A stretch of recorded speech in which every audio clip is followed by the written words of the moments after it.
There we go. We're on. Hello, Michael. Hello, Mr. Winter.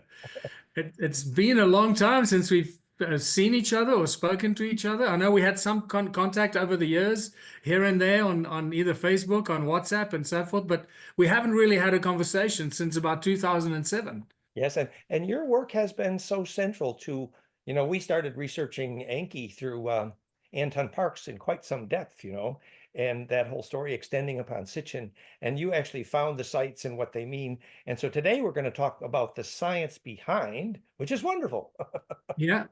And that's really, when I reached out to you, I thought, because I just saw one of your videos came across and I went, you know what? I need to have a conversation with Dan Winter because here's a guy that really gets it. He understands it and he speaks the scientific language so that the scientists and the physicists and the academics out there can understand and make the connection between the ancient discoveries that are sitting in my museum and the true and the real science and physics behind it. Yeah. And that gets me very excited. Yeah, because when we study the history, we actually know the path that Enki and Thoth's team followed when Atlantis went down. We know how they went across North Africa to start the Egyptian civilization, which was then named Thothmosis, which means sons of Thoth, which is the name of the kingship line of Egypt. And they had very important skills. For example, when they had mummy powder in every pharmacy in Europe for 300 years. And later they thought it was because of the gold powder, the mana in the mummy powder, which was there. But what they didn't understand was that the Thoth skill of mummification, it wasn't that the Egyptians were eating the monoatomic gold, which later became Holy Communion. No, the natron in the physics of mummification was alchemically converting the tissue to rhodium iridium amulet, literally a gold powder, which applies the transmutation, the alchemizing of the ore. It's very so anyway, this was very high-tech stuff. Well, I didn't know that you were working with Anton Parks, Oh and yeah. that's really awesome because I think for me, Anton Parks is the number one expert in the Sumerian translations. I don't know of anyone else that has really gone to that depth. Yeah. I've read a lot of his work. I've got two or three of his books here, plus I've got a whole like 400-page printout from a compilation of his papers and recitals before he even published his books in English. Believe it or not, they were actually printed out for me by the owner and CEO of Gaia TV, Jirka. Oh, The yes. last time I saw Jirka and had breakfast with him in Boulder, Colorado, he brought this printed out version as a special gift to me for my departure from Boulder after shooting my Gaia TV series. It was a beautiful gift. So That, Anton Parks, I absolutely love his work and admire him deeply. Yurka flew to North Carolina to hire me to help start Gaia TV, actually.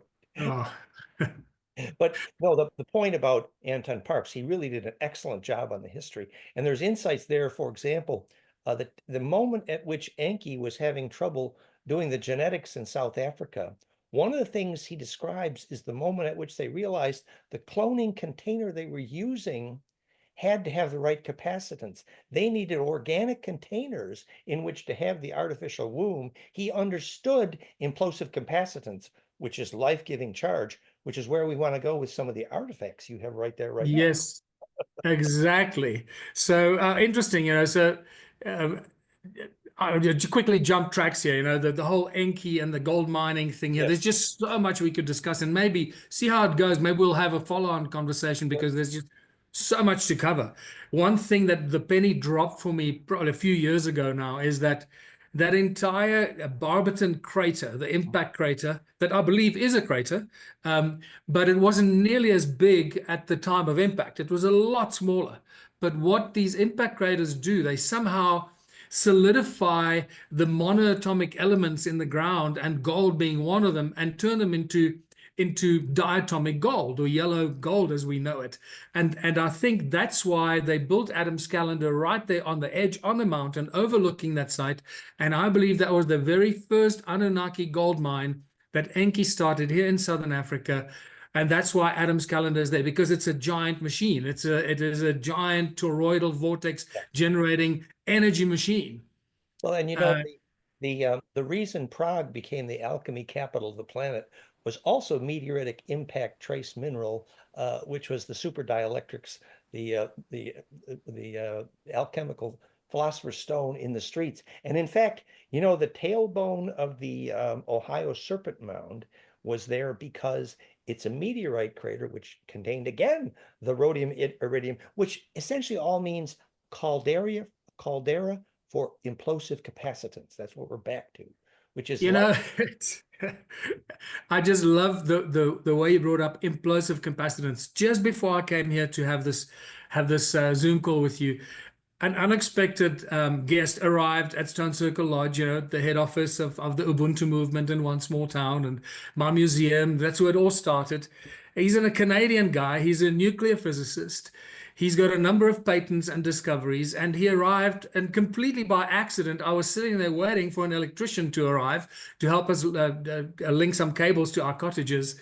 And so we ended up having like a 2 hour long conversation about his discoveries and all about his take on nuclear fission, as a the implosive side of the yeah. nuclear side, which is very different from the explosive side. So we had this long conversation about all this kind of stuff, and then I had to leave him behind to come here and talk to you about this. And the first thing you bring up is the implosive capacitance. So this is meant to be, right? So And you know that the first nuclear device on the planet was named implosion because actually they used the phonon compression, which is the longitudinal components symmetrically to get critical mass. And then years later, when Bruce Cathy proved that if you were at the longitudinal sacred space magnetic line crossings, the nuclear critical mass was dramatically reduced. And very few physicists understood why. But in fact, it's the alignment of centripetal compression longitudinals that actually creates not just the sacred space and not just the reduction of critical mass, but it's actually DNA radio. It's the ancestor memory. It's the song lines, which I think is how we're going to track where the lines go between your sacred sites. yeah, it's really interesting. Man, so just for those watching this, I'm gonna drag Dan Winter into cymatics. I'd like to discuss cymatics with Dan. Then I'd like to talk about toroidal fields, toruses and torus toroidal fields, and vortex fields and so forth. Oh, and the importance of that. Then I'd like to talk about cone-shaped tools, Mhm. the important cone-shaped tools that I've discovered here in South Africa that fill my museum, magnetrons, and then obviously the main thing are the Taurus stones, and this Taurus stone I brought specifically to share with you and the viewers. This is the stone that crashed the TSA security system at Doha, Qatar in 2013. When I was on my way to see Nassim Haramein, Oh, yeah. and here's a picture of me handing that stone to Nassim in 2013. And then, unfortunately, Nassim didn't use it to do any research. So I requested it back, and it slowly made its way back to me over a 2 year period. So it's back in the museum. So, Yeah, so so just to say what we believe about those stones is that if you've measured the weak capacitive field, and that's what I suggested to you in the email, that the same way we spectrum analyze a brain wave, we measure light force. So probably in the center of that torus, you should feel a weak negative ion wind cooled breeze coming out the center.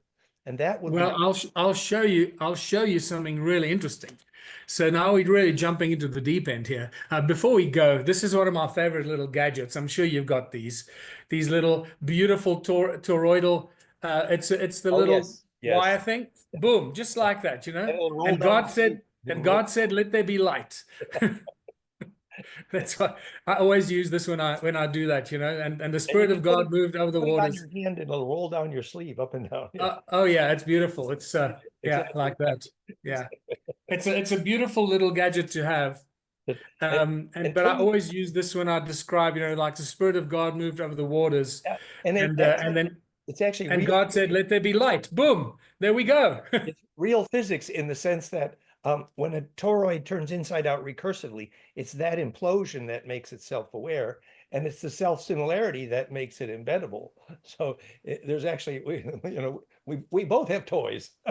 Yeah, I like yours. But it's Um, when Temple said that now he realizes that plasma becomes self-aware, and the new information is how it becomes self-aware, is that recursive implosive turning inside out that becomes centripetal and embeds in the longitudinal array, which is the physics of why toroidal ball lightning so well responds to telepathy. That is the physics of how the plasma became self-aware. huh. Dan, when you moved forward like that, the sound became a lot better. Is there any Oh, chance you can move okay, like a foot closer to the camera? good idea. Okay. Then, Is that better? then your sound is a lot better now. Yeah, Okay, I was great. struggling to hear Okay, you, but good. Okay, good. okay. Just you may not have seen this, but accidentally, a friend of mine had his own Taurus stone many years ago, and he put it in a bucket of water at night. He woke up the next morning and he took one photograph of it, and this was it. Thousands of tiny bubbles spiraling around going into the center of the Taurus stone. Mhm. I And mean, you can't make this stuff up. It's just so beautiful. I think the coherent longitudinal correlates to a negative ion wind effect. And the coherent longitudinal is what water is designed to eat. Because it's centripetal, it's how water becomes healing. We have many devices that send longitudinal into water. For example, our fire crystal. When you pump this with the right pump wave and point it at water, the longitudinal wave in that water is profoundly healing. We have many Yeah, devices that make longitudinal as well. So that's saying that your toroid is making a coherent longitudinal, probably. yeah. So what's interesting, you're using a crystal, but look, that crystal it's a cone. Exactly, It's a cone-shaped tool. exactly. Uh, And, so and so that's so one of the keep in same. mind that these cone-shaped tools for the viewers that have not seen this before, seen my work before, this is what I started picking up here around the stone circles, Yes, right in the beginning. And I was picking up these weird shaped stones, thinking, this is not normal. yeah, What's going on here? And then accidentally I discovered that cone-shaped tools are actually a major thing in ancient civilizations that you see, yes. cone-shaped tools all over the place. Here's And this was another priest kind of guy holding two cones. this was a Um, particular skill that Enki had using the cone shape.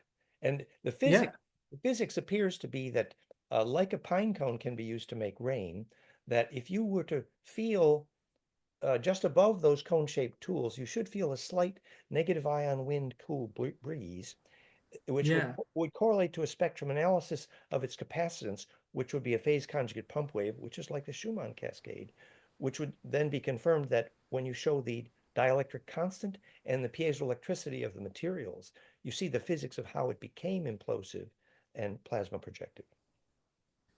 Okay, I want to come back to this because I want to share some of my theories on how I think they use these. I think they use them in all kinds of ways. I mean, here you can see this guy is obviously healing somebody with two cones in his hands. Yes, What yes. I find interesting is the direction of the cones. The fat part is at the bottom. It's like he's extracting some negative energies or bad energies out of that individual and sucking it out.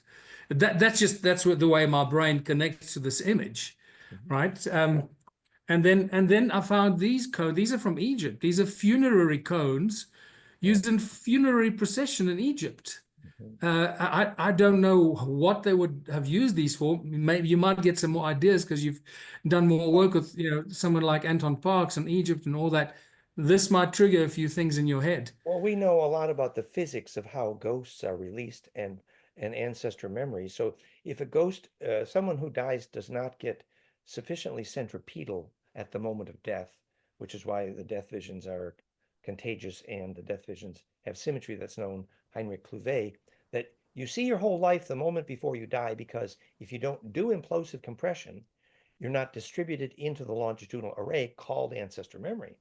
So devices which help release stuck ghosts are those that create plasma projection, literally plasma compression implosion. Examples are our Therify and now our Phi-Ray. So our plasma devices are known and published for actually helping release stuck ghosts, and a capacitive cone could do something similar. So there's that famous image of that sort of bird-headed being holding the cone, That's Thoth. And That's Thoth. yeah, and then on his wrist there's a magnetron kind of watch, right? You can clearly see it's a magnetron shape, and it's a similar kind of magnetron shape that you see on some of the seals, the Sumerian seals of Enki sitting on his throne, and all these, it's about 3 or 4 magnetrons floating around him. So they were giving us all these clues. And I'm going to come back to the magnetrons because many of the stone circles, some of the 10 million or so stone circles that are scattered across southern Africa, which is an insane number, are in the shape of magnetrons. You know, where is it? That toroidal. Yeah, so obviously we now know that the stone circles are just cymatic patterns, you know, that each stone circle is a cymatic shape representing the frequency of the earth coming out of the ground at that specific point.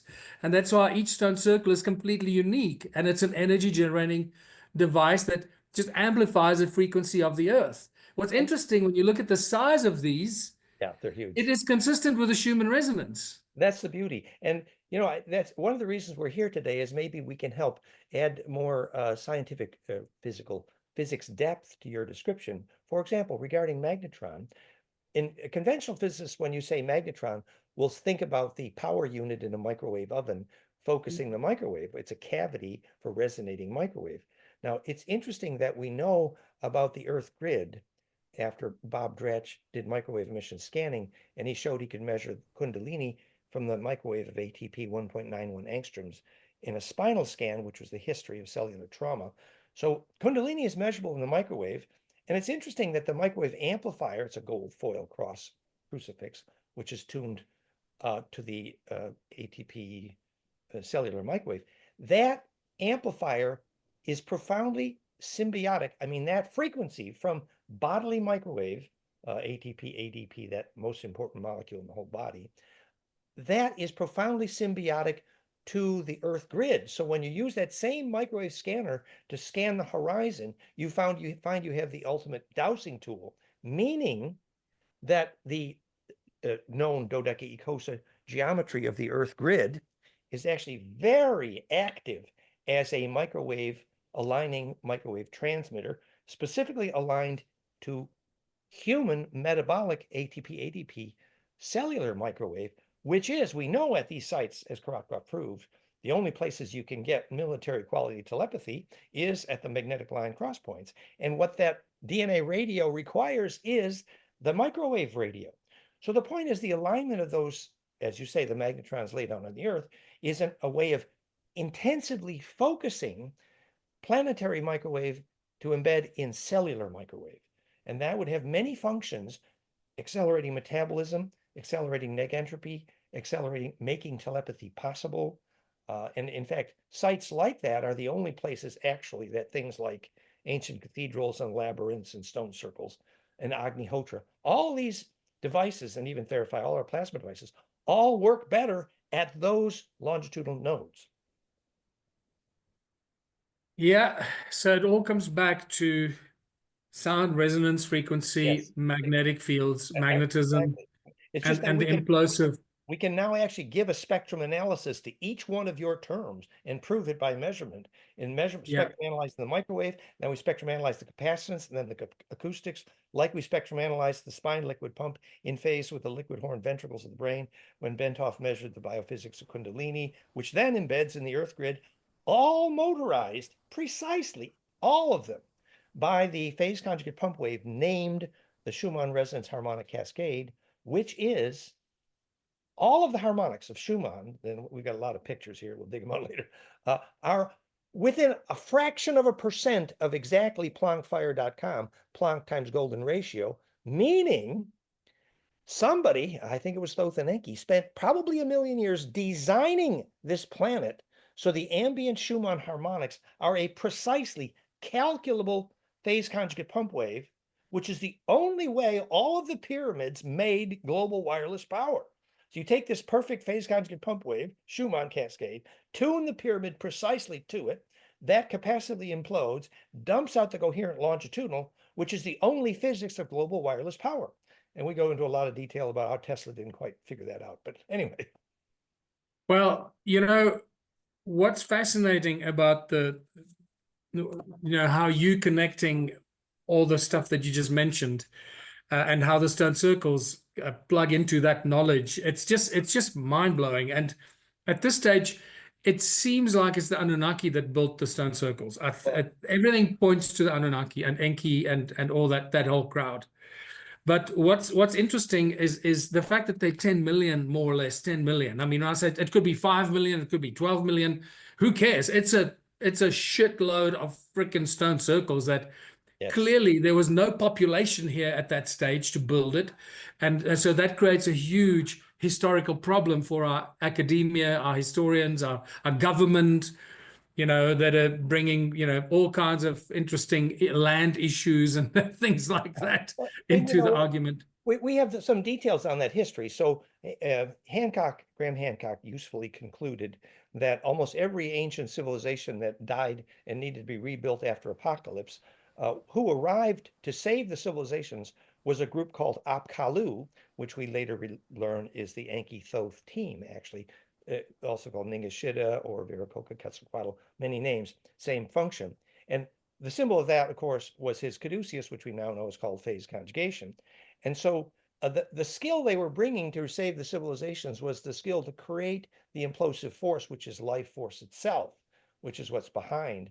So now, we also played with many of the groups from the book was called Seeds of Knowledge, Stone of Plenty, which prove that most of the ancient sacred stone structures, one of the primary functions they served was to cause seeds to germinate. And they didn't live in their sacred stones. No, they No, no, triggered no, their no, no. bliss rituals and they triggered their seed germination. And once you know that the reason a seed germinates is only if it implodes, gets centripetal, or get dead. Yeah. So It's interesting.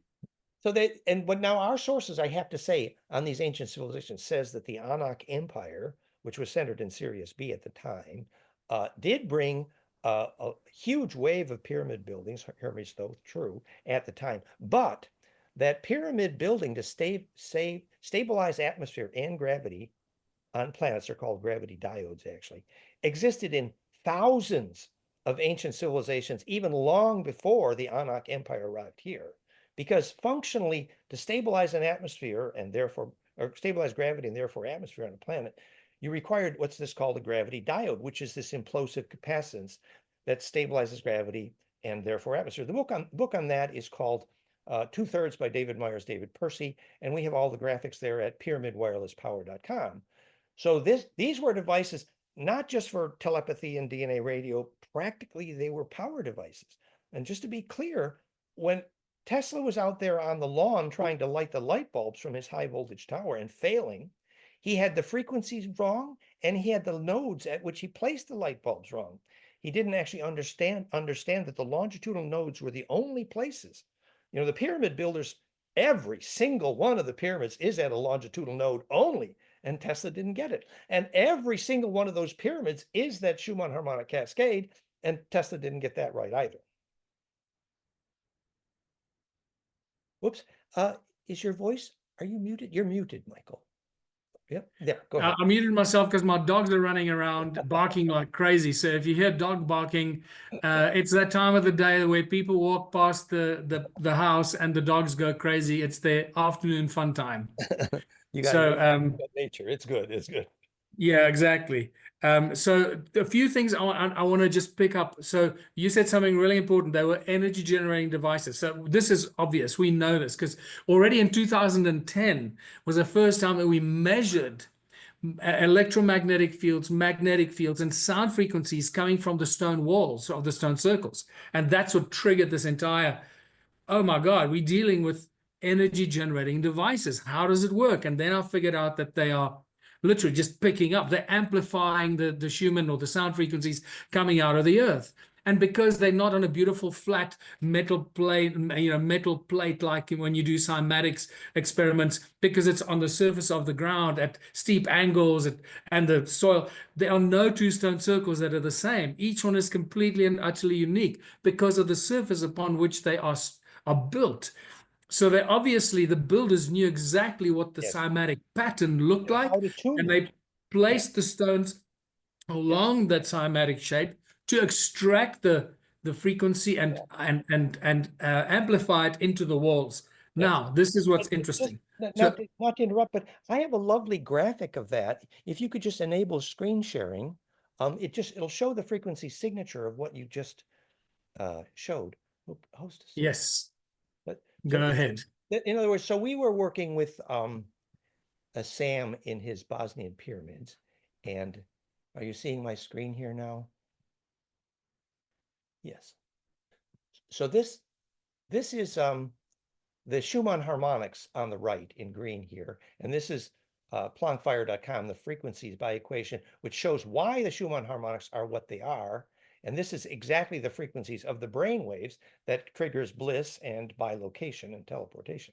So now we take that graph of that perfect Planckfire.com cascade, and here in Sam's Bosnian pyramid and other places, we've measured exactly these frequencies from that golden ratio cascade, including his 28 kilohertz on the roof. So as 1 million people a year arrive at Sam's place and get rejuvenation, here's the measurement of the frequencies that building is tuned to, which is precisely the Schumann cascade. Notice 7.83 is in this cascade. So the phase conjugate pump wave that made these buildings implosive and therefore regenerate people is teachable and tunable by frequency signature, which is beautiful. I think it really carries the kind of thing you're saying now to maybe a next level by making it tunable and teachable. Yeah, to pick up on what you just said and the measurements you did with Sam at the Bosnian Pyramid. By the way, I'm going to be there in June doing it. Aren't you? Are you there as well? No, we made a couple videos together, and Valerie's been there several times, but I'm a little too crotchety right now. But anyway, Yeah, I'm going to be there in June doing a little workshop with him. nice. Um, He's great. He's so yeah, so because the stone circles amplify the good frequencies of the earth, this is what we should be resonating with, absolutely. The not cell implosive, phones and cell phone towns and TVs and all the stuff right? that destroys our cell and our biology. Um, the stone circles actually turn out to be healing devices. Exactly. So already early in 2008, I started to get people reporting back to me saying, you know, I had a headache, or my back was aching, or my blood pressure was crazy, and now after being in the stone circle for half an hour, it's gone. The pain is gone, or this is gone, and it just carried on. More and more people were giving us, what do you call it, testimonials that they healed of some sort of ailment. Exactly. And slowly but surely, up to 2015, when a lady from Vermont came out, and she came out twice in a row, 2 years in a row, on a Sacred Sites tour with me. And I only learned in 2016 that she had cancer, and this was like her final trip. And she came on a tour with me. After the tour of being in many stone circles, she went back to Vermont, went to her doctor. The doctor said, "What have you been doing? Because your cancer is receding. Do more of that." So she came back the next year. We did another long tour, South Africa, Zimbabwe, Swaziland, and she went back, and her cancer was gone. That's the So, that's the physics. And this is oh, precisely what's behind a half a dozen of my recent inventions. yeah. Piezofire.com, originally Therify.net, which is now PhiRay, PhiRay.com. And they take this exact frequency signature, which is implosive and spits out coherent longitudinal directionally and implosively. And that's the neg entropy that's healing, actually. And so as the body gains centripetal force, it's more self-organizing. And that's the physics behind all of our programs, Planckfire.com, which I'm sure I would like to help you measure in your sacred sites, Yeah, make it. I'm going to take you up on that. We're going to look at Absolutely. flameinmind.com, flameinmind.com/life force. It's literally a brainwave measurement device, very simple. And because of the capacitive coupling to the carbon, the EEG sensors, you can use it to measure sacred space, and you can use it to measure electrosmog in your living room also. And you can use it to measure brainwaves to teach bliss, and you can use it for binaural beat bliss. And so you place that in your stone circle and measure the weak harmonics, which, if it's working correctly, will be the Schumann harmonic cascade. And that's how we measure what Sam spaces. So you could actually then begin tuning those spaces. Yeah. Beautiful. I'm gonna take you up on that. Great. We're going to help you. Um, All good. uh, what I wanted to say is just in case people are listening to this and go, whatever, how can these circles heal you? Let me explain it to you. I just want you to either confirm or disagree with me. So obviously the stone circles are now amplifying the good frequencies of the earth, starting Schumann. maybe with the Schumann resonance, and but then also all the harmonic fractals thereof, right? Because it's coming through the walls. So it's there's going to be many frequencies, and Yes. the moment you come close to that stone circle, and whether you know it or not, it starts to vibrate all the trillions of cells in your body Nice. with the good frequencies of the earth. So if there are cells in your body that are in dissonance or in disease, they're going to start vibrating with the right frequencies, and that starts the healing. Mhm. And this is what we discovered in the different stone circles seem to have a different effect on different parts of your body. Some stone circles are good for your heart, some are good for your stomach or your intestine, some are good for your blood cells, and others are good for your DNA. And we did some very deep shamanic. A good friend shaman Eagleheart from Australia, John Paul Eagleheart, who is an absolutely like the most mind-blowing shaman I've ever met, and we've done many journeys together. Mhm. He connects with the guardians of all these sites. And Nice. he literally starts to tell you as you approach it, he says, "Oh, yeah, no," and he starts to tell you about the site and what it's good for, and etc. So we've sort of mapped all these stone circles from measuring with basic measuring tools Yeah, to that's what I think we'd like to help you is that supposing you wanted to have this conversation with a biophysicist. Now, yeah, that yeah. a biologist's language for what you just said, if I may humbly suggest, is that harmonic inclusiveness predicts vitality. In other words, medically, the fastest way to predict how long anything is going to live, especially you or your heart, the fastest way to measure immune health and how long you're going to live is simple. You take the heart harmonics called HRV and check if they're harmonic inclusive, which is the more harmonics present. Whereas if there's only one harmonic in your heart and all of the others are gone, you're going to be dead within a day. But if there's, but if there's an inclusive fractal complete array of harmonics, it's called the healthy heart is a fractal heart. Now, if you take that physics, you can tell how long an atom, a baby, or a galaxy is going to live with the same physics called harmonic inclusiveness, and how long a stone circle is going to live. Now, just to mention that when you measure those harmonics, what you find out is the only possible way to have harmonic inclusiveness is the fractality perfected named golden ratio, because all other ratios are going to kill each other as wave mechanics. So in fact, Yes, either it's golden ratio, harmonic inclusive and implosive, or it's self-canceling. So that's why yeah. when you measure brainwave harmonics before bliss or teleportation, you get that golden ratio, beautiful implosive cascade. And you could do that so easily in your stone circles with our little toys. Well, I tell you what, I can't wait to do that. Yeah. When we finish this conversation, I'm gonna be very excited, looking forward to tapping into your special gadgets and tools that you so generously offer. It's flameinmind.com. So flameinmind.com is the software. It's Flame in Mind. It's iOS. It's Apple software, iPad, iPhone. And we're going to help you get it. If that's like $200, but we'll give it to you. And then the hardware device is called the Muse 2 headset brainwave. It was about $200. And this is a present to you.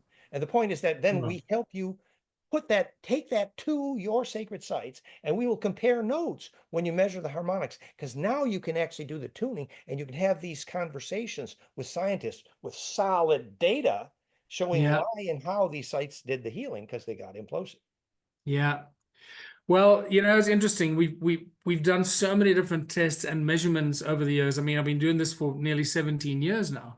Yeah, well, that's So what you forget Sam was doing the same thing. Sam had a million people a year come there, and a lot of them get healed.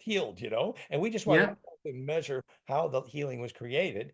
And basically, it's the same as we've got a dozen technologies that do this up. Firay.com, piezofire.com, it was therify.net, and plasmafire.com. And these devices all do the same thing. They just amplify this cascade over broader and broader spectra. We phase conjugate optically, acoustically, phonon, etc. And we take that same harmonic cascade and you put binaural bliss in the ears, and you have the world's most powerful bliss-inducing sound called bliss binaurals, which, by the way, can be created by the right stone circle. Yeah, yeah. The So hum, here's an interesting actually, thing. the pyramid was called the Hummer for that reason. It's a hum. I called it what? The pyramid, if you read 2/3, the Arcturian version, the pyramids were called the Hummer. And the reason they would hum was because they were tuned to the Schumann cascade, which was causing the implosive pump wave, which then dumps out the coherent longitudinal, which is the media of global wireless power. And the famous mercury in those pyramids, we know what it was doing there, the same as the mercury in the Vimana Nazi bell. It was a lens to focus the longitudinal.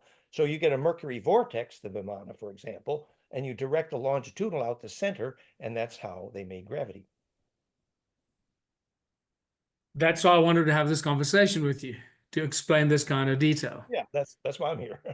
But I love your enthusiasm and your background. So there was other parts of this you wanted to talk about, were there, or do you have more toys there? I Well, have, I've got a few more things I want to share with you, and yeah, then I'm going to sort of hand it over to you regarding the etc. But so we get all these millions of stone circles, and they're all connected to each other, so they create a giant grid. They're all generating huge amounts of energy. Of a few thousand, I would say, because I've found a few hundred of them, or are shaped like magnetrons. mhm, Okay, so it's very obvious. mhm. So so so so so and this is just one example of many, many, many other examples of magnetron-shaped stone circles. Resonance So matter. so it seems like they were generating energy, but they may not have been generating enough. So they built these magnetrons as like a booster or something, Yeah. right? To boost energy into this entire giant grid. Yes, exactly. Now, That was Enki's would skill. you agree with that? That's exactly Enki Thoth's skill. That's what Thoth was called, the alchemist. He was the engineer specifically specialized in doing that. His real name was Ningishita Viracocha Ishka originally when they came from the Anuna Empire. And his skill, which was called the caduceus or the emerald tablets, was how to focus and lens that life force. And the way we prove that is we actually measure the frequencies of the generated microwave and show how it was pumped through the grid and stabilized at the longitudinal nodes. So not only is military quality telepathy only available at the longitudinal nodes where the stone circles were, but also the global wireless power was available there, and reduced critical mass was available there, and all of your sacred technologies, whether the labyrinths or cathedrals or Agnihotra or plasma healing devices, the picture of the plasma tubes on the pyramid walls to make them young again, all of those devices all work better at those nodes. And just to finish the thought, Michael, that once you understand the physics of how the longitudinal nodes enable this life-giving rejuvenation, you understand more things inherently, which is, for example, at those same nodes and sacred sites, you will get more of this effect at sunrise or sunset, the way Agnihotra, Oh, yes. the way Agnihotra, Oh, and oh, you yes. get more of this effects at equinox and solstice, and you get more of this effect at galactic alignment, the physics of astrology. And the reason for that is sunrise and sunset are four-wave mixing, the sacred four directions, which is how phase conjugation was invented. So in fact, it enables you to embed more efficiently in that array. So now you know a lot more about how eventually this becomes stargates and time reversal and the advanced physics. So once you understand what I call coherent longitudinal interferometry of these sacred sites, instead of being woo-woo mythology, this is all measurable and teachable in physics classes. And that's where I'm at.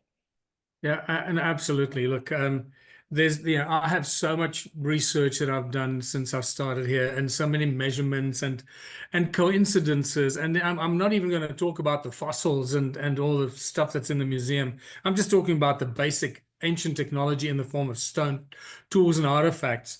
But one of the great examples. So we've already, shown the magnetrons, the fact that they were boosting the energy into the stone circle giant energy grid. So the question has always been like, well, why did they build the stone circles?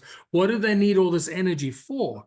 And what's fascinating is that the penny only dropped for me in 2020 when I started to fly my own drone. I learned finally how to fly it. And I flew my drone so I could focus on the things I wanted to look at and not what other people, would flying drones and send me the videos. I could then stop and look at things, and I suddenly discovered, oh my goodness, the stone circles and the terraces and the channels that connect them have been washed away by the rivers. which means the stone circles and terraces are older than the rivers that have formed. And that changes everything. Now we know that whatever they built these stone circles for was built before there was a lot of rainfall. So they built this giant energy generating grid out of the stone circles with the magnetrons that kept feeding it extra energy. And then I believe they were possibly geoengineering or making the planet more habitable or something like that, because then the rain came. Yeah, that's And then the rain created rivers and it washed some of the stone circles away. This well. is an incredible discovery. We should teach the physics of how rain is attracted. So when capacitance is implosive, for example, a stone circle, it's actually why Tutankhamun's blood was used for rainmaking. And we have a nice web series on the physics, goldenmean.info/rain. We saved some Brazilian villages by making rain as well. And I've been a rainmaker all my life, fragment of Tutankhamun memory, whatever. But the physics is that the vapor gets centripetal enough to have permission to touch, and that's when it forms a droplet. The physics of precipitation, which has the same meaning in magnet, in alchemy and magic as it does in rainmaking. So when you take say a labyrinth of highly piezo material like quartz or a good stone circle, what you make is a bit of implosive capacitance. There's many pictures at goldenmean.info/rain. They classically used the Agnihotra, they used the Sri Yantra, and they changed the rainfall for years at a time. They measured it actually in the Bill Witherspoon work. You see the pictures there at goldenmean.info/rain. So the short term, and this is again the physics of what was later called orgone, which was really a misnomer for implosive capacitance. The point is that the water vapor gets permission to touch, and therefore how the molecules in the vapor form droplets. The physics of actual rainmaking is that centripetal capacitance is what enables the water molecules to become centripetal enough to touch each other. And that's, for example, why the right kind of dust will trigger rainmaking as well. It's called cloud seeding. So that ability to make implosive capacitance ultimately was the difference between desert and James DeMayo and the Orgone people and Wilhelm Reich documented that for years. They had the correct diameter tubes in the active water, focusing the microwave for rainmaking. So once you understand the physics of rainmaking, then you can understand very clearly what these stone structures were doing. Simply, the water will not be attracted if the grid doesn't have fractal magnetics. It's very simple. And so it's actually, to take that to a societal and psychological meaning, if you look at James DeMayo's excellent desertification and patriarchy papers, proving how, or not proving how, but proving that patriarchy causes the spread of deserts. So in patriarchy, you have no permission to touch. And with no permission to touch, the water vapor cannot form droplets, actually. Whereas the ancient matriarchal cultures were rainmaking cultures because the people had permission to touch. And that gets to a profound understanding of how fractality is actually charge distribution permitted, whereas patriarchy is the opposite. That's beautiful. Thank you for sharing that. Yes. So Well, here's an interesting head scratcher for you, since you've studied Egypt a lot. And now we've already now touched upon the cone-shaped tools yes, and the magnetrons, and I mentioned that that bird-headed being with a magnetron watch. that's But Thoth. what a lot of people miss is, so he's holding the cone, Yep, the pine cone. pine cone. Then there's a magnetron watch here, but there's another cone going up his arm that points into the magnetron watch. And most people miss that cone that is on the side of his arm. So there's a cone that pushing energy into the magnetron, Yeah. and then that magnetron somehow generates some energy that goes through his hand into this cone to shoot out a beam, or whatever. I call it a beam. I call it a Caesar beam It's because directional longitudinal interferometry would be, directional longitudinal interferometry. yes, that would be a correct term, actually. And you can measure Yes. the effect that will have on water, for example. It becomes profoundly healing. Tony Rodriguez was using a Vogel crystal, but now we have firecrystal.com. But you got a phase conjugate pump wave, which could be your breath, or it could be our piezo fire. We have a dozen technologies, or plasma. Lots of ways to getting a phase conjugate pump wave, namely Schumann, into a piezo structure like a crystal or a magnetron, which then becomes centripetal implosive. And you see the normal electromagnetic fields are primarily of a transverse up and down component. But when the transverse electromagnetic goes down a vortex cone, the side view is a caduceus, there's what's called translation of vorticity, called making the L, what makes the Elohim, or phase shift, where the transverse inertia is converted at the tip of the squirt gun named Planck into a longitudinal EMF, which is what gravity waves are made of. And the only thing that becomes centripetal and therefore healing and negentropic. So the physics you have then in the magnetron, the microwave component, in the pine cone shape, you have a capacitive component, you can have an optical component, you can have a plasma component. It's phase conjugate in all those spectrum. Give you an example. The two frequencies that cause photosynthesis are very narrow color frequencies of purple and an orange, which turn out to be precisely golden ratio times Planck, proving that So what two colors are they? they're a purple and an orange. There's like fractalfield.com/fractal photosynthesis, many graphics, all the physics. So we have absolute solid proof photosynthesis only exists because of phase conjugation of Planck. That's absolutely clear. Now, when you extend that a little further, and there's more at the page, you see that actually phase conjugation is the only reason color exists. In fact, why rainbows happen when Tibetans die, they become centripetal. So adding the centripetal force to the environment, which the death of a saint does, you see the rainbows because. So Dan, did you realize, are you aware of the fact that when you take a cross section, because I love botany and all these things, that's I study all this stuff. When you take a cross section of plants and the stems of plants, they have that absolute that magnetron shape. Yes, they do. That's right. So it's absolutely. The microtubule is a good example. Exactly. Yeah. And so this cavity focusing the high frequencies, columnating into a longitudinal component, which makes it centripetal and negentropic. Exactly.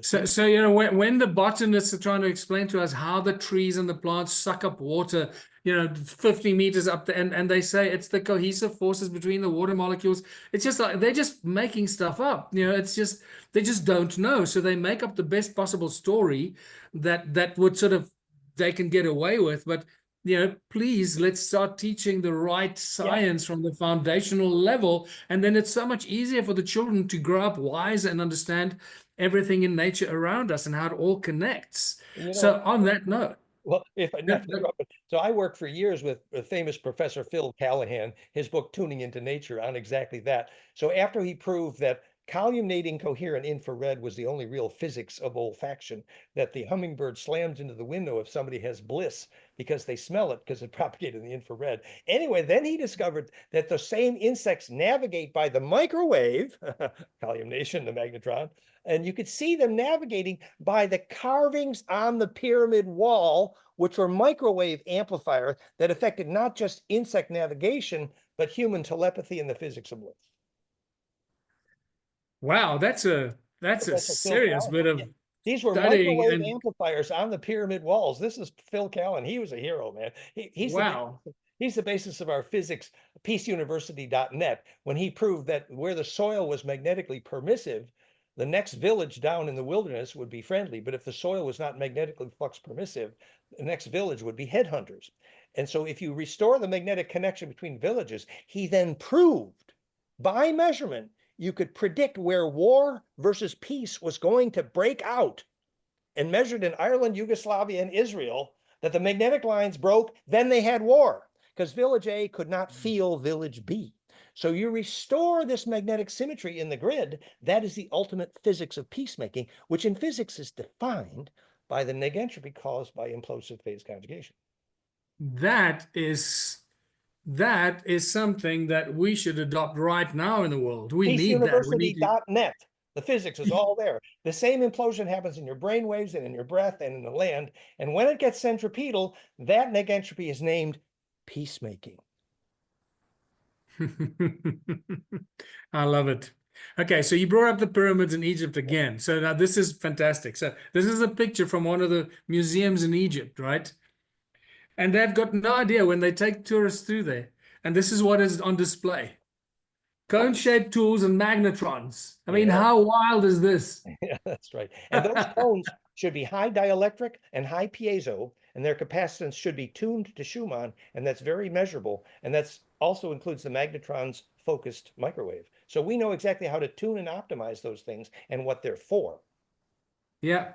So I can imagine how they would have used the cones, um, because it's something you can hold in your hand. And I've always imagined that your thought frequencies, it's your thought is a frequency, it's a vibration. Well, If you you can know, channel your thought, if you breathe into it the same way you breathe into a crystal, I have personally used pine cones very successfully for rainmaking.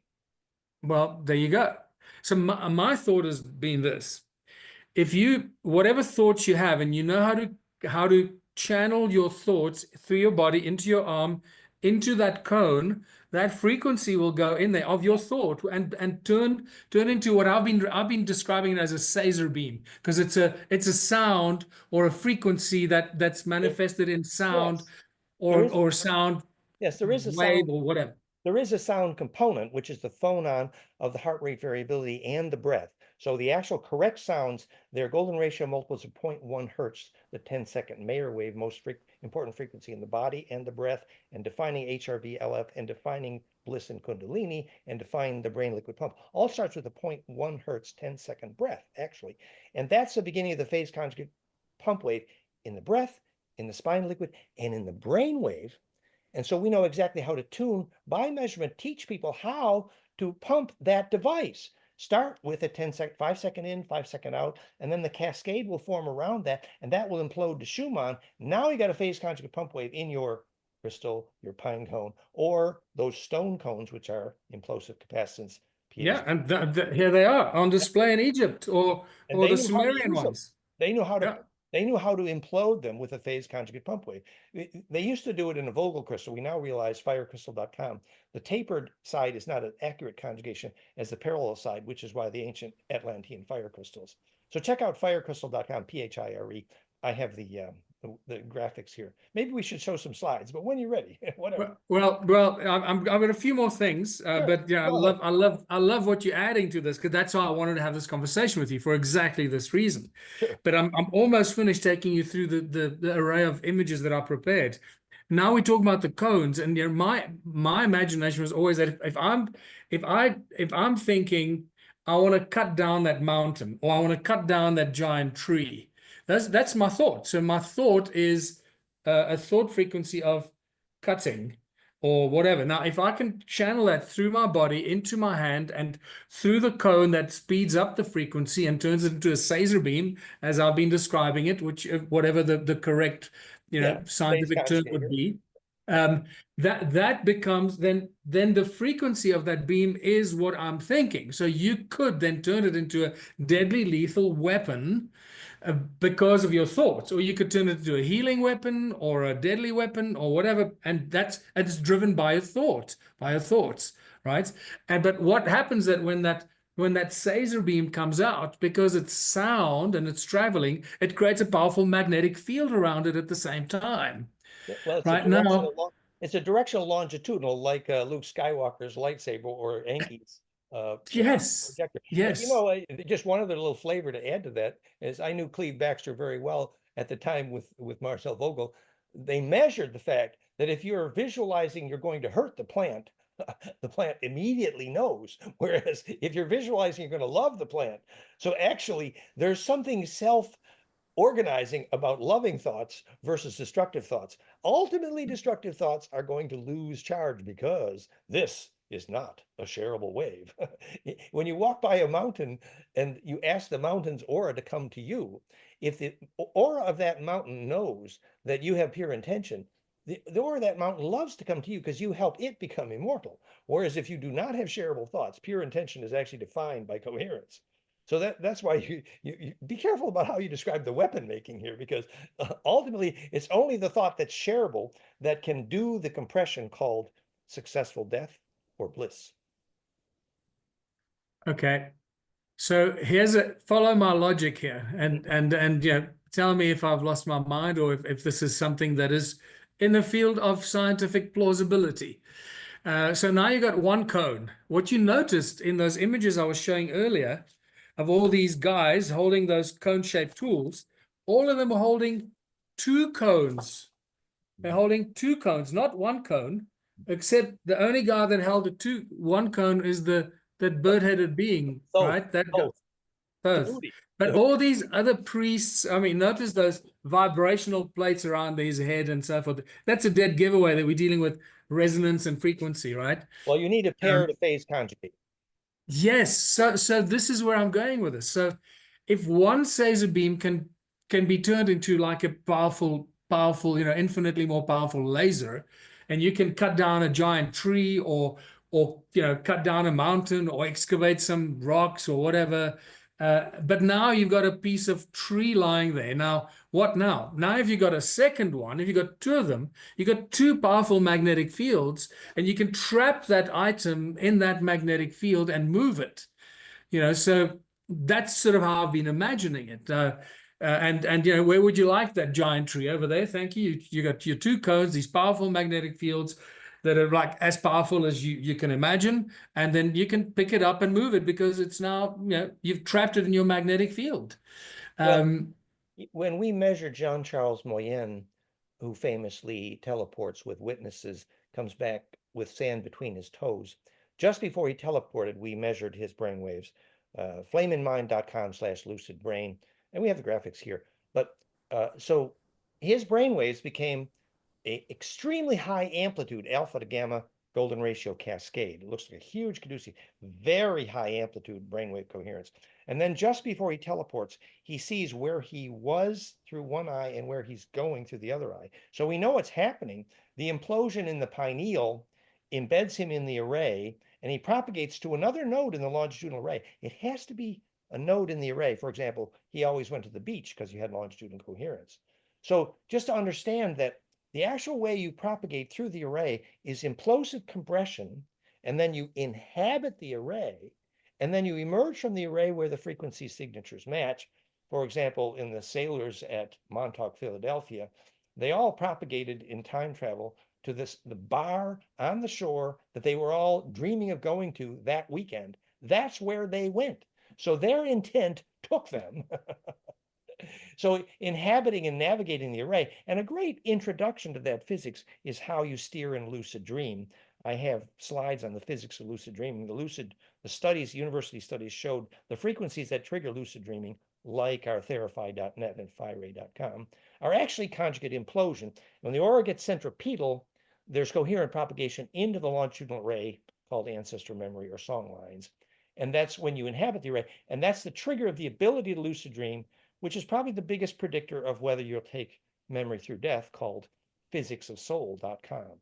So that longitudinal coherent propagation, called the Ba from the Ka, the Kesjan body, or rainbow light body, is actually the body getting implosive enough, called bliss, to propagate coherently into the longitudinal, to then inhabit the array and then navigate in that array. So the steering in the dream, as it were.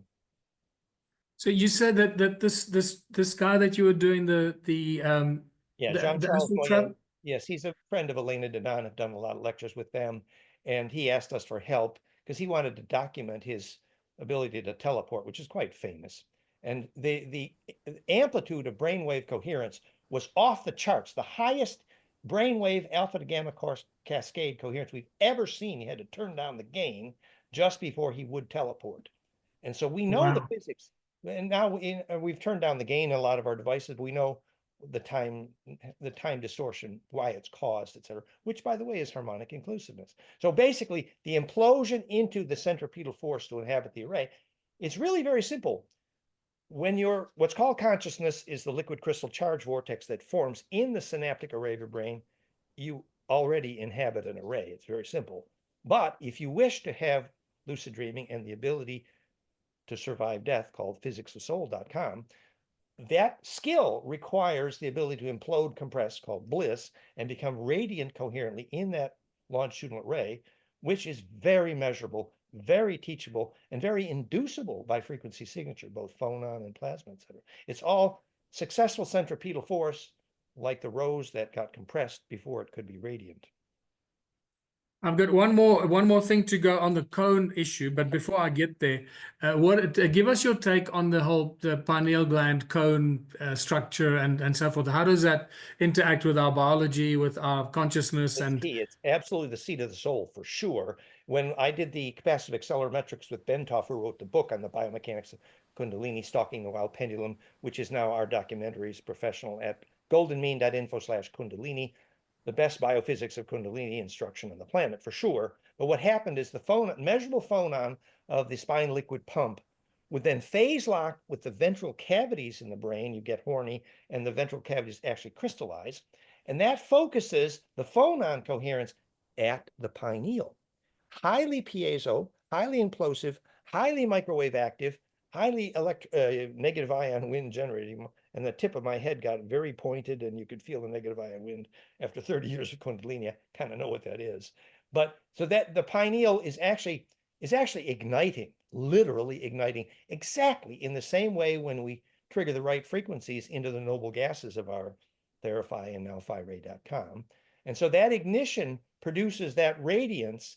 And that's why in the first book on Kundalini called Great Mass of God by, it's a book on physical, that in Iceland, they call the Kundalini the Great Mass of God, because you could see these Kundalini experiencers at great distance because of that radiance. So the physics of pineal is very important here. And it is literally, starts with phonon implosion, but it has capacitive and optical components, of course.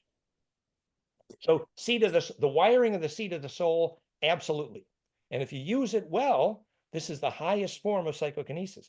And also there is danger because, first of all, Kundalini can kill you if you overdo it, for sure. And there's a tremendous tendency for decadence, falling into the worst perversities possible when you have this intense. It's because it's highly erotic, for one thing. So, Kundalini is a two-edged sword for sure, but it is a rapid ladder to evolution if you can handle it.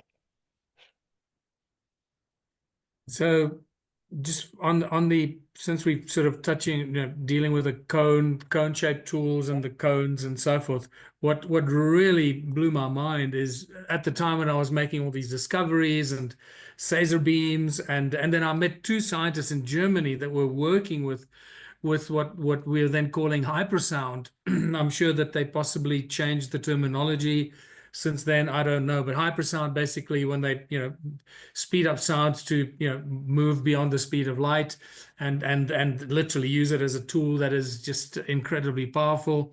And directional tools like Caesar beam kind of technology through cone-shaped tools, through cones. Yes. And so they, from these two guys that were working in very secret projects, but they couldn't really tell me more except what they were experiencing. They were learning. This is all experiments. They were learning, and they were destroying things and causing chaos. And like one guy told me that one guy told me that they had problems trying to neutralize it and stop it from bouncing around and causing damage. And what they found by accident is that packing tape, like was a good thing that broke its intensity, like a few layers of packing tape. No, I'm just sharing some It probably wild. had so that if you have low dielectric, then it'll inhibit. The physics here is the phonon sound, for example, the phonons called bliss binaural beat from our flameinmind.com app, world's most powerful bliss-inducing binaural sound, doesn't even require the expensive brainwave part. Now that heterodyne, which is perfect implosive phase conjugate golden ratio, imploding the brainwaves, generates an ultrasonic component, yes, but the primary thing is that implosion generates a coherent longitudinal propagation. Sound starts with a longitudinal, but when it implodes magnetically, you have longitudinal electromagnetics. And that component will go, a longitudinal EMF, most physicists don't know, will go through about anything, including a Faraday cage, but it will only then bounce at the next nearby longitudinal node, where only there will it then exchange inertia with the transverse again, which means you can do heat containment at a distance, the holy grail of fusion research, and the only physics of all action at a distance, wrongly called entanglement. The correct word is phase conjugate embedding. So the longitudinal component actually is the superluminal component, and the multiple of the number of harmonics will be multiple golden ratio multiples times the speed of light. And that's been measured by Raymond Chow. The most measurements faster than light are all 1.5, 1.7 the speed of light, which is golden ratio times the speed of light, which is smoking gun that I'm right. So the number of harmonics golden ratio times the speed of light is literally the number of dimensions you live in. And so that ability to propagate superluminally becomes the physics of time travel and action at a distance and instantaneous global communication. And even Hartmut Muller did that. And that was all based on longitudinal coherence. So what really got me excited was this. This is just a little curiosity. I'm sure that the viewers will find interesting. When you bring a magnet close to a ferrofluid, they just make these incredible cones, right? You know, this is just like really like you can't just. This is so obvious now. What's going on in nature, right? It's all around us. The connection, the screaming. It's screaming at us what this is, right? But what really got me excited was this guy here in 2017, Henrik Halter, I think his name is. He won the Saab Award for, at the time, discovering the most powerful antenna. Okay, he's holding it in his hand there. And this is what it looks like. It's just a bunch of cones on a metal plate. Those are microwave active for sure. Yeah, and they call it the phase ray antenna. That's what they called it. Well, and to conjugate microwave, and that's how really phase conjugation was discovered in the microwave and the optical. And you implode a pair of opposing cones. And the reason that phase conjugation happens is because that implosion, we call it pine cones kissing noses, has to happen in what's called a super dielectric. Let me explain in terms of scrying or Nostradamus. So when the phase, if you want a phase conjugate mirror to make the proven time reversal and self-organization, which was first measured with phase conjugate optics, the two opposing lasers, which are like a caduceus meeting, they have to meet in what's called a super dielectric, example barium strontium titanate. And there, because the super dielectric is charge distribution permissive, pretty much the definition of heaven, and that allows the pine cones to implode in kissing noses. Now, when Nostradamus learned to put the correct coating under his water scrying cup is when he began to see the future, or when the Olmec used the famous blue stones, or John Dee's famous showstone scrying mirror, the Aztec and the Olmec, which how they made ancestor phone calls. These were also phase conjugate mirrors. And the reason is because in the phase conjugate mirror, you have the ability to implode and couple with a longitudinal array. A very practical example is when you teach kids to make the same frequency signature, Schumann cascade, in their brain waves, and not only, of course, do they have bliss, but this is how we teach seeing without the eyes, very famous around the world. We lead in measuring that, flameinmind.com/outer vision. So, but when you teach kids how to implode their brain waves and then like imagine themselves in beautiful nature, their body flips a switch, they get fractal, and you get this golden ratio cascade alpha to gamma, and suddenly they're seeing without their eyes. Very famous, very teachable, done in many countries. But the thing that's interesting, many, if not most of those same kids, when they learn to do that, they start seeing their dead grandmothers. Whoa. And their parents freak out. This is an interesting introduction to the physics of clairvoyance. Wow. You know that when and we get clairvoyance also now in our in PhiRay.com. It's becoming famous for that. The world's most powerful Schumann harmonics cascade, PhiRay.com, in that magnetic coil, which is a cocoon that feels very blissful and grounding. It's the most powerful Schumann cascade on the planet. And we in phase with the plasma, obviously. But now they've discovered that those who have any inclination to clairvoyance, when they focus in the center of that magnetic field, they can look through their body clairvoyantly and do clairvoyant medical diagnosis. The physics of clairvoyance is the implosion that phase conjugates and couples you to the array. Last part of that story. So when my friend Andrei Puharich first communicated with Enki Tom Atun, which then became the movie Star Trek with Phyllis Schlemmer, how he started with the phone calls with Enki, famously, he had built a piezo device under the ear bones, which was teaching kids who were deaf to be able to hear. And he was successful. But what he did not know was that was an introduction to the physics of clairaudience, which is embedding in the coherent longitudinal array acoustically. And when he started demonstrating the physics of clairaudience, very shortly thereafter, he started getting phone calls from Enki, who called himself Tom Atun at the time. And this is actually how Phyllis Schlemmer taught the writers of Star Trek, actually. So the physics of clairvoyance is a very interesting little key to history here. Wow. That's a bit of that's serious.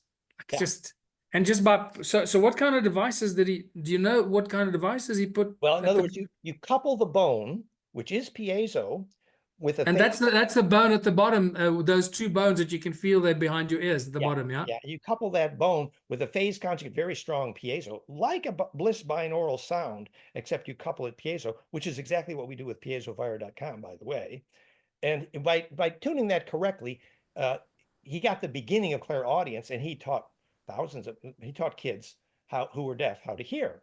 But shortly after, he tripped over the physics of clairaudience. I know because after my Kundalini, I was more clairaudient than clairvoyant. So I've studied this extensively. In fact, with our FireRay.com, you get that very conjugate field, and my clairaudience just goes very sharp. Yeah. I It's interesting. It just reminds me a little bit of, I don't know if you know Patrick Flanagan. He lives out in Sedona. knew He's it very well, many years, sure. Yes, yes. So he's and I forget exactly what kind of brain monitoring or device that he created, but it just reminds me. Neurophone. Yeah. And Yeah, yeah, Neurophone was inspired in part from Puharich, and they knew each other, I believe. yeah. And yeah, so that basically it's a embedding in a phase conjugate array, which amplifies the physics of clairaudience, which is, and sound is longitudinal.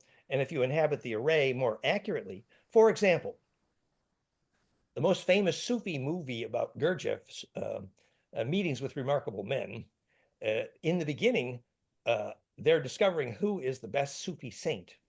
And that saint was the one who would demonstrate they knew how to make an echo. And if you're in the mountains and if you can make the echo, you are the saint. You know why? Successful death is a perfect echo. Successful echo is embedding into the perfect array. And the eternal echo is the name for immortality, if you understand the physics.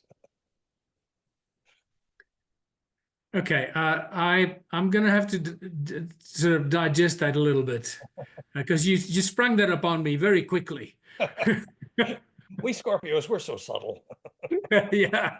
All right, I've got one more thing to show you, and then yeah, just please then just go whichever direction you want to. But so interestingly enough, the stone that I showed you earlier, the one that crashed the TSA security system, Mhm. I put it on the table here, and I had my elbow about 5 centimeters away from it, and I suddenly felt like a tingling, uncomfortable feeling in my elbow. And I was and while you were talking earlier, and I suddenly went, oh my goodness, it's the stone. The stone is affecting my elbow. And I just moved it away like 10 centimeters and it stopped instantly.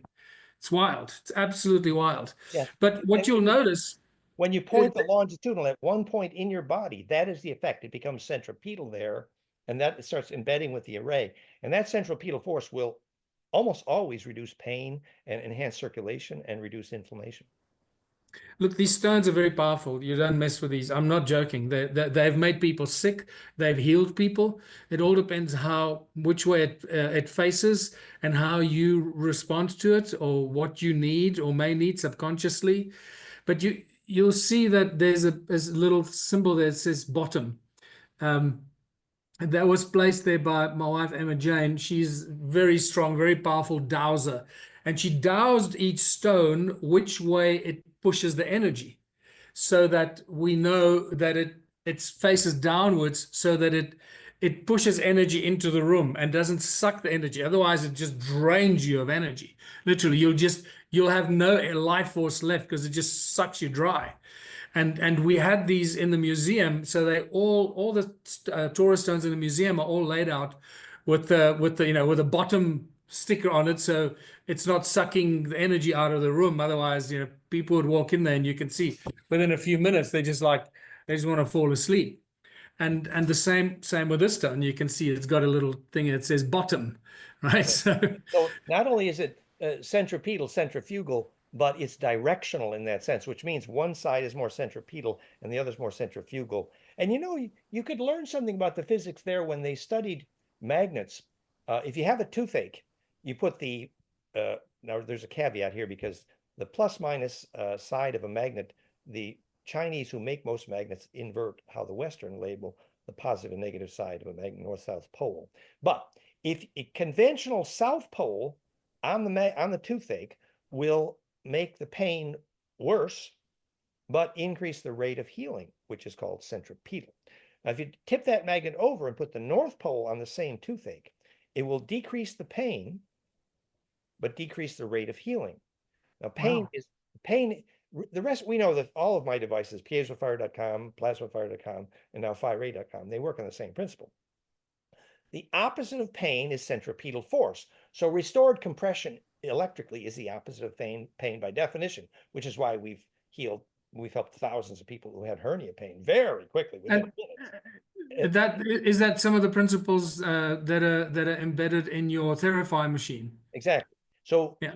what we're simply put, we're restoring centripetal force. And centripetal force is the difference between the north and south pole of a magnet. There's a lot of literature on that. But so then if you begin to apply that to what's happening with your stone donut, of course. So actually it is the north side of the magnet is unpacking and centrifugal, and that does reduce the pain somewhat. But unfortunately, it also reduces the negentropy, the self-organizing effect. So when we use only centripetal forces, we eliminate, if something hurts, you squeeze it, right? Well, actually, pain is defined electrically that when a fractal is broken, the charge bleeds. If you restore compression, which is implosive fractality, it's the opposite of pain by definition. Yeah. That's beautiful. I love that. Yeah. I So love that because you're right. I mean, if if and yeah, you put your arm and you bang your arm or bang your leg, you push down on it and you press on it yeah. And so and that, if you take the longitudinal directional coming from your pine cone or your crystal or your stone donut, and you point the longitudinal directionally at the pain, you're restoring centripetal force, and it will have a dramatic effect. Tony Rodriguez famously healed his girlfriend by pointing his crystal at his water, and then she drank the water.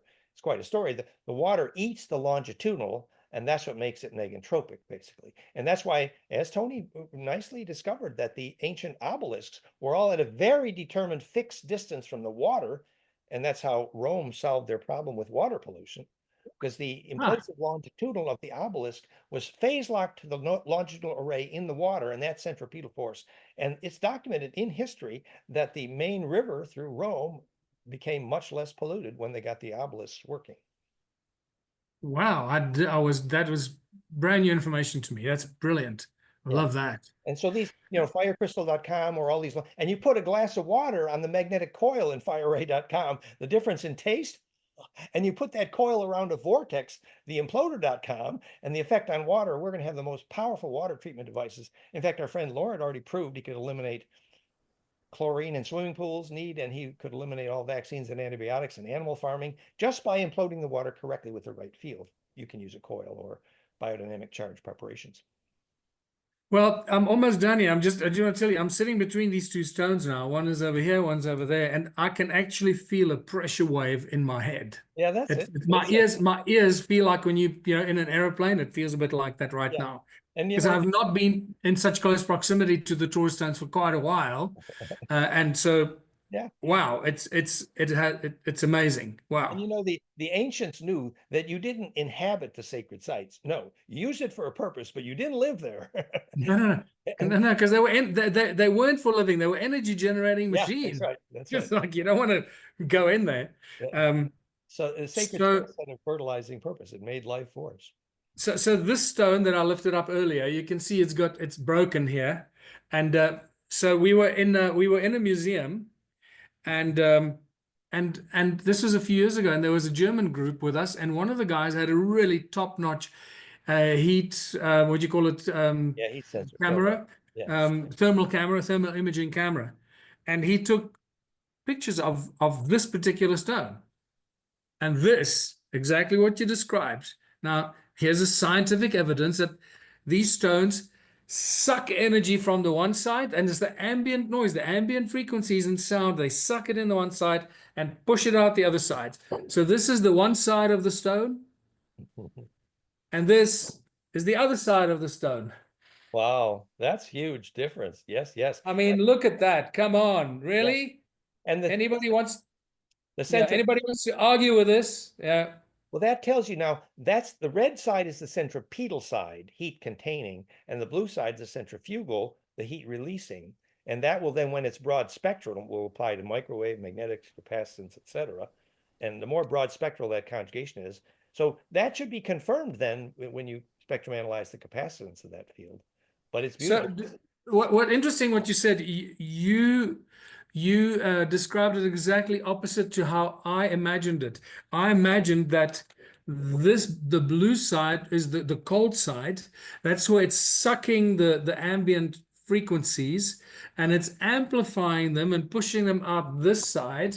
And that's why we're getting a a higher energy or a higher temperature measurement because it's pushing out the energy because it's amplified it from this side. Is that, am I seeing it incorrectly? Well, heat is defined by the amount of destructive wave interference in general. And so the centripetal side, which is where the energy is sorted, would logically be the warmer here. The centrifugal side, which is unpacking, would be cooling by definition. When you have the negative ion wind out your pineal during bliss, it feels definitely cool. And that is centrifugal in that sense.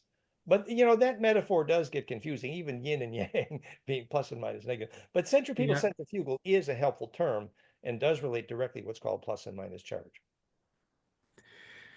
Well, there's one final thing I want to share with you, and that's this little measuring device. And this is a fantastic little toy. This is actually used by scuba divers to find metal and treasures and magnetic fields. So it picks up metal and magnetic fields. So I'm going to turn it on, and you can see, sorry, is it? No, there you can go. It's my cell phone, so you can see. Oh, is the light coming on there? Is it? No, there's no light. It's just making a noise. Yeah. So the closer you get, the faster it goes. Can't quite hear it, unfortunately. No, your microphone is not picking that up, unfortunately. Are you serious? Yeah, no, unfortunately. No, No way. yeah. That is bizarre. But the beeping sound it detects the presence of the metal or the magnetic? Yeah, the metal and or magnetic field, right? Interesting. So some of the Taurus stones, and I don't have one of them here now, but when you put this thing into the center of the hole, it just goes crazy, and it just so beep beep beep beep beep beep beep beep beep. Beep, beep, while by the time you get in, it just goes nuts. But not all the stones do it. Sorry, that's the laptop setting it off. So not all the stones do it, It's but probably it does show you. it probably has to do with capacitive coupling. There's a way you can use capacitive coupling efficiency to measure the presence of deep underground water, even because deep underground water Well, enhances capacitors' ability. Well, we know that there's a like a 0 point or whatever in there, Yes, that a that 0 point. that Yes. that creates the transference of energy or the Yes. generation of energy. So there's a point where so as you go into the stone, it goes faster and faster until you're like, "Brrr," right? Yeah, But probably not. for a scientist to get interested, it'd be helpful to describe the physics of what that transducer is picking up and get a little bit more detailed. It's a beautiful example, but I just think let's Yeah. describe the physics of what that transducer is. But let me give you an example of a transducer whose physics was not taught and it became tragic. So the uh, Princeton Noosphere project picked up when 3,000 people died on 9/11, and they said it's sensing global consciousness. What they didn't know was they call the capacitor which controls the random number generator, it's actually a Josephson junction. And that Josephson junction is a type of capacitor square wave, which is more sensitive to the longitudinal component. So in fact, what they don't know when they picked up when 3,000 people died on 9/11, because their random number generator switched due to that capacitor, they don't teach the physics at all, which is very confusing and disempowering. Actually, The Josephson junction capacitor that was the physics of the sensor at Princeton Noosphere was a sensor for weak longitudinal propagation, EMF. And so that, of course, the longitudinal array is the physics of the collective unconscious. So, of course, when 3,000 people died at that moment, the array feels a huge quiver. So again, once you can teach the physics of these things, that's why I think we should investigate the physics of your transducer there and make it a little more teachable, which is why I'm here to help volunteer to help you make this conversation even more penetrating for serious science. Yeah. I'm going to show you the very final thing, and that's coming back to this little gadget, right? Okay. And what's interesting is it's when you open it up, uh, it doesn't pick up the metal, right? So it doesn't pick up the metal at all. It's probably magnetic sensitive then. Well, that's why I want to keep this for last, because now I'm going to show you that toroidal shapes, even when they're made out of non-metallic material like this, or not conductive material like this is a metal, obviously, but it's not a conductive metal. Um, um, when you go into the center of it, that's where it picks up the energetic field. And you pick up the toroidal magnetic field that's being generated by the shape when you go towards the center of it.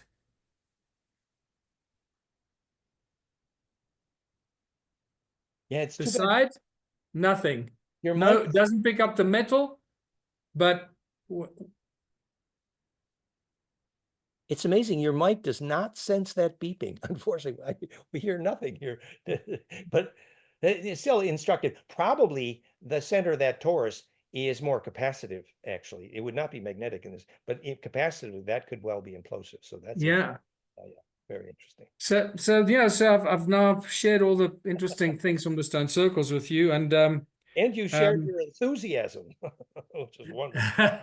That's what's contagious when you teach this, really. It is contagious. It's beautiful. And when I heard some of your last video, that's why I called you, because I thought I admire what you're doing, what you're teaching, the history of Enki. All is wonderful, beautiful stone circle, the grid, beautiful, wonderful work. And I think we could help you make that teaching more powerful to science people, and therefore yeah, that's why I came. yeah. It's not a I, criticism, it's just an I need honor. Yeah. I need people with your kind of background mind, but especially the kind of the right kind of tools Yes. to be able to detect and measure and Yes. catalog Yes. some of the research. Yeah. And so next time we meet, hopefully you'll have flameinmind.com/lifeforce, and you'll have measured the frequency signature of your toroidal stone and your favorite stone circle. And we can talk about whether you picked up Schumann harmonics and why. Oh boy. Look, if you just look at the 7.82 or whatever Schumann is resonance is, the wavelength of that is consistent with the size of the stone circles. And it's the only That's physics of the alpha in the EEG that enables you to embed and lucid dream and have bliss. It's the exact same frequency. What a coincidence. Yeah, exactly. Yeah, It's that's the fun it's a part. beautiful thing. Yeah. It's literally earth, So it's earth embedding, the definition of grounding. Exactly. So then, I mean, your amazing tools like Therify, what are some of the other tools and healing tools and Yes. toys and well that you have that people need to know about? Yes. So the, Therify was famous. It's now been replaced by PhiRay, PhiRay.com. PhiRay, PhiRay.com. And if I may say, so we don't have time for these slides, which is okay, but the slideshow that was for today, anybody can see the whole slideshow, like 100 slides, PhiRay.com/gain energy collapse. So actually, again, repeat, PhiRay.com/gain energy collapse, one word. And you will see the entire 100 slideshow from today's conversation, all the graphics, it's all there, ready. So then the other devices, piezofire.com is very inexpensive and does the same thing in piezo. Again, Schumann implosive cascade. And then, of course, we have plasmafire.com. And then we have the imploder.com. And yeah, there's a lot of things cooking. The fire ray is actually then going to become water treatment as well as lucid dream trigger. And flameinmind.com is already the world's most powerful bliss binaural sound trigger, as well as then with the optional brainwave aspect, you can measure brainwave. And once you have the brainwave device, flameinmind.com uses Muse 2, then you can measure the life force in stone circles and donut stones. So that's what we're going to help you do. All good. So, sometimes I used to joke, about Adam's calendar because it's literally like a 30-meter diameter torus machine. With the two central stones. The magnetic fields are crazy. The sound frequencies are crazy. The electromagnetic fields are crazy. In around 2012, we used Konstantin Korotov's special machine. Don't know what it's called. GDB. Yes. That photon emission machine, yeah. Yes. And it clearly shows how it affects your body anatomy and so forth. But we also, there's a little probe, or like a metal probe that you can attach to it, and we pushed it into the ground right next to the calendar stones, and literally within a few seconds it started to beep, and we picked up a heartbeat. It was like, I think every 11 seconds or something like that, or 7, but I can't remember exactly, but it was like this, literally, it was like we picked up a heartbeat. Yes, it was insane. It's related to what he calls the Sputnik, which measures the capacitance. It's similar to how his GDB measures aura, BioWell it's now called. And this attachment called Sputnik measures the life force in space. What it measures is the ability of capacitance to propagate. Literally, you measure the ability of a spark to distribute, and you can tell if the space is sacred. And after many discussions with Konstantin, we confirmed that's exactly what we're measuring with our frequency signature of the capacitance. So effectively, his heartbeat would correlate to what we measure with the brainwave with the capacitive coupling, which is essentially, if the harmonic inclusiveness means the area is electrically fractal, then charge is distributable, sometimes called heaven. And that ability to be part of that heartbeat, which the heart's cascade, remember the heart is fractal, is literally implosive. So measuring a heartbeat is perfect. Yeah, so I'm wondering, I need to get that machine. I don't have that machine, unfortunately. It's Sputnik. It's part of BioWell, used to be GDB. And actually, Yurka Resivity, I think you met Yurka, funded that work with Korotkov, which correlates beautifully with our measure. Actually, what he does, he takes the capacitive discharge on a titanium on a glass plate of a high voltage and measures whether a spark can distribute. And then you go to a sacred space versus a dead metal building, you see a dramatic difference. And the ability of that spark to distribute determines if your aura can have bliss, for example. And that is precisely correlated to the frequency signature of the capacitance we measure with harmonic. And what he does then is then measure the fractality of the aura, and we correlate that to the power spectra. In both cases, we're measuring the same principle, which is charge distribution efficiency, which is literally definition of sacred space and heaven. So I feel a little gluttonous right now because I didn't realize I was going to take so much time showing you all these things, but I wanted to share this with you because I know you haven't really seen these things. And I know that you've got a lot of stuff to share, and you prepared a slideshow. No, so that's okay. So I think we've been going an hour and a half. We had great fun, and let's share the twinkle. It's great. People want to see the slideshow, phiray.com/gain energy collapse. And we'll put it in the show links as well. And we'll meet another time after you have the gizmo, and to be continued.